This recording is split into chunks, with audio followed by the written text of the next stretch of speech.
नमस्कार, मी निकिता. आपण पाहतायत एलएस मराठी. पाहुयात महत्त्वाच्या घडामोडी. पुण्यातील जिजाई बंगल्यावर राष्ट्रवादी काँग्रेसची खलबतं.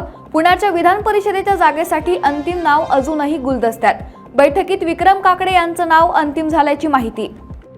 जालना छत्रपती संभाजीनगर विधान परिषद मतदारसंघासाठी भाजपकडून उमेदवारी जाहीर झाल्यानंतर सुहास शिरसाट यांनी व्यक्त केला आनंद. भाजपने विश्वास दाखवत मोठा सन्मान केल्याबद्दल पक्षाच्या वरिष्ठ नेतृत्वाचे मानले आभार. अमरावती स्थानिक स्वराज्य संस्था मतदारसंघाच्या निवडणुकीची रणधुमाळी अंतिम टप्प्यात. आज जिल्हाधिकारी कार्यालयात नामांकन अर्ज सादर करण्याचा शेवटचा दिवस. भोंदू अशोक खरातच्या बनावट बँक खात्यांचा तपास SIT करण्याची शक्यता. खात्यांवरून जवळपास 70 कोटींचे व्यवहार.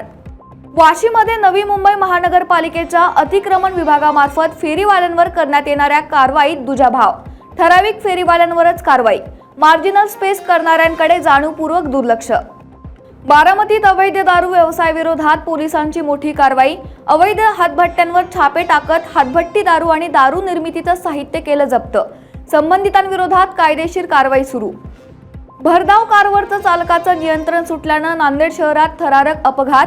नियंत्रण सुटलेल्या कारच्या धडकेत एकूण 4 जण जखमी, तर कारच्या धडकेत अनेक वाहनांचं नुकसान. जखमींवर रुग्णालयात उपचार सुरू. मुंबईच्या मीरा रोड येथील शॉपिंग सेंटरच्या शौचालयात आढळला युवकाचा मृतदेह.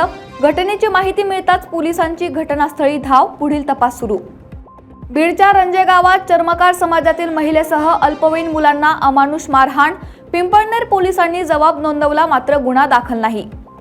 बारामतीच्या पश्चिम भागात अवकाळी पावसासह गारपीटीने दिला मोठा तडाखा.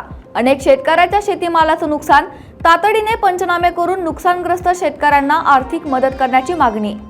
या होत्या काही महत्त्वाच्या घडामोडी. पाहत रहा एलएस मराठी.